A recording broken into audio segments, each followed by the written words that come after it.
સુરતના ઇન્ડસ્ટ્રીયલ વિસ્તારમાં અવારનવાર આગના બનાવો સામે આવી રહ્યા છે ત્યારે ઉધના વિસ્તારમાં આવેલા હરિનગર 3 ઇન્ડસ્ટ્રીયલમાં પ્લાયવુડના ગોડાઉનમાં ભીષણ આગ ફાટી નીકળી હતી। આગ લાગતા અફરાતફરીનો માહોલ સર્જાયો હતો।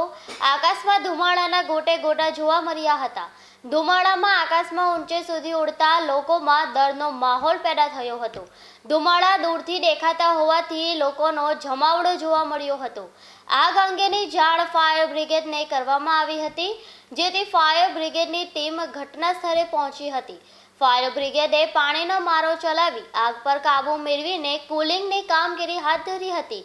બીજી તરફ આગ લાગવાનું કારણ અકબંધ રહેવા પામ્યું છે। આગ બાદ મોટી સંખ્યામાં લોકોના ટોળા એકઠા થઈ જતા પોલીસનો કાફલો પણ ઘટના સ્થળે પહોંચી વધુ તપાસ હાથ ધરી છે।